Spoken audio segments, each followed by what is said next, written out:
Assalamualaikum warahmatullahi wabarakatuh. Bertemu kembali bersama Miss Tia dalam mata pelajaran Sejarah Kebudayaan Islam. Anandaku kelas 3 Al-Quds dan Gaza MIT Nurul Iman 2. Bagaimana kabarnya hari ini?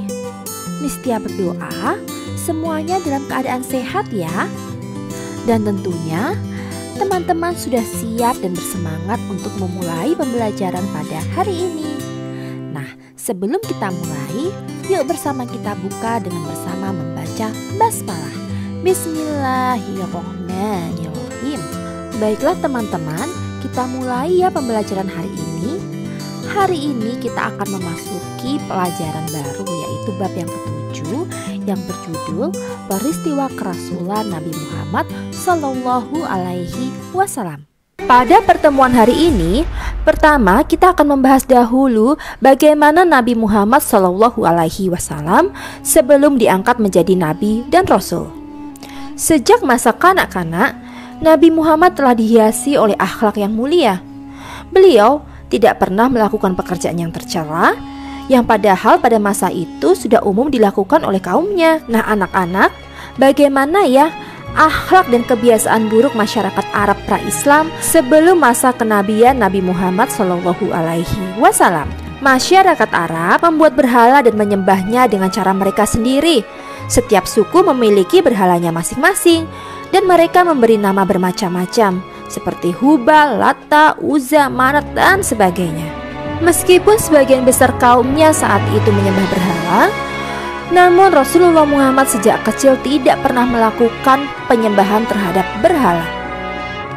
Selain itu, dalam perdagangan, masyarakat Arab suka mengurangi timbangan. Mereka kerap berbuat curang demi mendapatkan keuntungan yang berlimpah. Tidak demikian dengan Nabi Muhammad yang selalu berdagang dengan jujur. Mereka juga suka minum-minuman keras dan mabuk-mabukan. Mereka juga suka berbuat riba. Riba adalah penambahan nilai barang tertentu dan penambahan jumlah pembayaran pada utang. Pada masyarakat jahiliyah, praktek riba sudah dilakukan secara terang-terangan. Padahal dalam Islam praktek riba adalah haram. Kemudian masyarakat Arab jahiliyah juga gemar berjudi. Dalam kehidupan sehari-hari, masyarakat Arab jahiliyah juga hidup boros dan suka berfoya-foya. Melihat hal ini, Nabi Muhammad sangat sedih. Beliau ingin membersihkan perilaku-perilaku kaumnya, sehingga sering memikirkan bagaimana ya caranya memperbaiki kepercayaan dan akhlak masyarakat Arab. Dengan bantuan istrinya yaitu Khadijah, Rasulullah berusaha memperbaiki masyarakat Arab tersebut dengan menegakkan keadilan dan mengangkat derajat manusia. Usaha Nabi Muhammad dan Khadijah tidak banyak membuahkan hasil. Namun Rasulullah tidak berputus asa. Rasulullah terus berusaha untuk mengubah kehidupan masyarakat jahiliyah yang sudah sangat rusak. Anak-anak, di kalangan masyarakat Quraisy, Nabi Muhammad sangat terkenal sebagai pemuda yang memiliki akhlak terpuji. Sehingga masyarakat Quraisy memberi gelar Al-Amin karena beliau sangat jujur dan dapat dipercaya. Dalam bergaul, Nabi Muhammad tidak suka memilih-milih antar kaya atau miskin. Beliau suka bergaul dengan siapa saja. Tapi Nabi Muhammad tidak mau bergaul dengan orang-orang yang memiliki akhlak buruk. Akhlak mulia dari Nabi Muhammad ini membuat beliau selalu disegani dan dihormati oleh para teman-teman. Dengan demikian, di tengah-tengah kaumnya, Nabi Muhammad terkenal memiliki kelebihan dengan akhlaknya yang mulia. Beliau selalu ramah kepada siapa saja, selalu sopan kepada siapa saja, dan menyenangkan hati orang lain. Hormat kepada orang tua maupun kepada teman sebaya. Rasulullah pun begitu jujur dan sangat dipercaya. Dan juga peduli terhadap orang lain. Ketika Nabi Muhammad berusia mendekati 40 tahun, Nabi Muhammad lebih banyak mencurahkan pikiran dan perhatiannya terhadap masalah kemasyarakatan. Kemudian, beliau sering beruzlah. Apa itu beruzlah? Beruzlah adalah mengasingkan diri untuk memohon petunjuk kepada Allah Subhanahu wa Ta'ala, Tuhan yang Maha Kuasa. Rasulullah beruzlah dilakukan sejak beliau memasuki usia dewasa. Tempat di mana Nabi Muhammad Shallallahu Alaihi Wasallam beruzlah adalah di Gua Hiro. Dalam beruzlah, Nabi Muhammad melakukan ibadah selama beberapa malam. Kemudian beliau pulang kepada keluarganya untuk mengambil bekal. Ketika bulan Ramadan tiba, Rasulullah beruzlah sebulan penuh di Gua Hiro. Gua Hiro, tempat di mana Rasulullah Muhammad beruzlah, terletak di Jabal Nur. Untuk dapat sampai ke Gua Hiro, maka diperlukan perjalanan yang cukup berat, teman-teman. Melewati batu-batuan dan jalan yang terjal, karena Jabal Nur merupakan sebuah bukit batu. Di gua inilah Nabi Muhammad bertafakur dengan harapan mendapat petunjuk dari Tuhan sebagai jalan keluar dari permasalahan masyarakat Arab yang makin menyimpang dari kebenaran. Hingga pada suatu malam di bulan Ramadan, yaitu tanggal 17 Ramadan tahun 661 Masehi. Ketika itu, Nabi Muhammad sedang bertahanus di dalam Gua Hiro. Datanglah kepada beliau Malaikat Jibril. Malaikat Jibril datang dengan membawa wahyu dari Allah Subhanahu wa Ta'ala. Kemudian Malaikat Jibril pun berkata, "Iqra," yang artinya bacalah. Nabi Muhammad pun menjawab, "Aku tidak dapat membaca." Lalu Malaikat Jibril menarik dan memeluk Rasulullah erat-erat dan kemudian melepaskannya dan kembali berkata, "Iqra." Namun Nabi Muhammad tetap menjawab bahwa beliau tidak bisa membaca.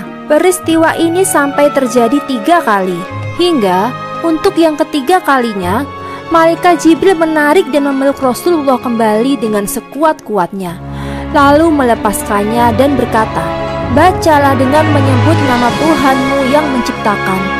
Dia telah menciptakan manusia dari segumpal darah. Bacalah, dan Tuhanmu lah yang maha mulia, yang mengajar manusia dengan pena. Dia mengajarkan manusia apa yang tidak diketahui." Nah anak-anak, ini adalah wahyu yang pertama yang turun kepada Rasulullah. Wahyu tersebut terdapat di dalam Al-Quran surat Al-Alaq ayat ke-1 sampai yang ke-5. Wahyu ini juga sebagai tanda bahwa Nabi Muhammad telah diangkat menjadi Nabi dan Rasul utusan Allah Subhanahu wa Ta'ala. Setelah Nabi Muhammad menerima wahyu tersebut, Rasulullah gemetar dan sangat ketakutan. Badannya menggigil dan berkeringat. Nabi Muhammad kemudian segera turun dari Gua Hiro dan pulang ke rumahnya untuk menemui Khadijah. Melihat Nabi Muhammad pulang dengan keadaan menggigil dan ketakutan, Khadijah merasa heran dan segera menanyakan apa yang sedang terjadi.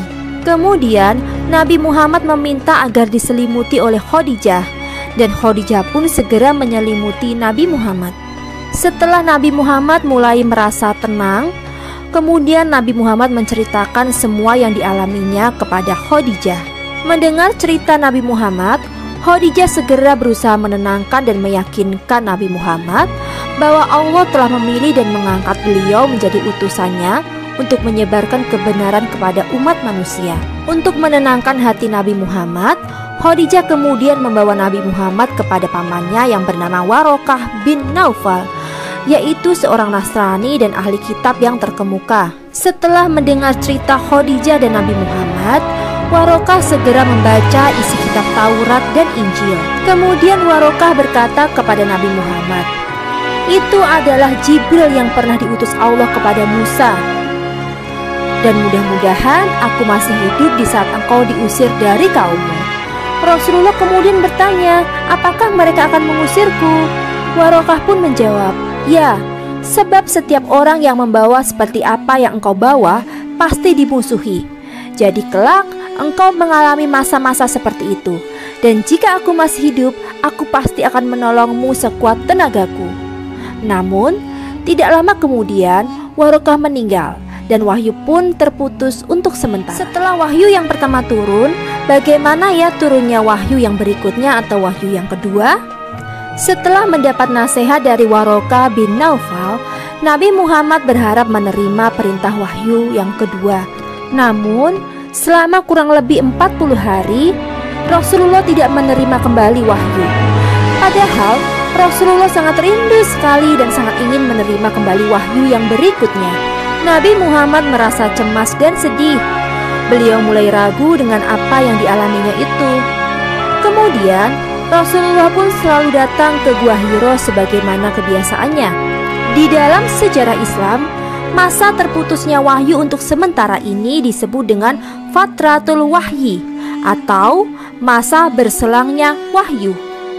Kemudian di suatu hari ketika Rasulullah sedang berjalan-jalan di sebuah tempat, tiba-tiba Rasulullah mendengar suara gemuruh dari langit. Suara itu semakin dekat dan terdengar memanggilnya. Kemudian Nabi Muhammad mengangkat wajahnya ke arah langit. Rasulullah melihat malaikat yang pernah mendatanginya saat di Gua Hiro. Malaikat itu sedang duduk di antara langit dan bumi. Rasulullah kembali merasa takut mengingat perlakuan malaikat itu kepada dirinya saat menyampaikan wahyu yang pertama di Gua Hiro. Nabi Muhammad pun segera pulang ke rumahnya dan minta diselimuti seperti terdahulu. Ketika sedang berselimut, suara tadi terdengar lagi dengan sangat jelas dan membacakan wahyu surat Al-Muddatsir ayat yang ke-1 sampai yang ke-7. Ayat 1-7 surat Al-Muddatsir adalah mula-mula memerintahkan Nabi Muhammad SAW untuk menyeru manusia kepada agama Allah. Dengan demikian, mulailah masa permulaan dakwah agama Islam bagi Rasulullah. Baiklah teman-teman, dengan demikian tuntas sudah ya materi pelajaran tentang Nabi Muhammad SAW diangkat menjadi Rasul. Untuk itu, sampai di sini dulu pembelajaran kita hari ini dan minggu depan kita akan lanjutkan. Baiklah, mari kita tutup pembelajaran hari ini dengan bersama membaca hamdalah. Alhamdulillahirabbil alamin. Wassalamualaikum warahmatullahi wabarakatuh.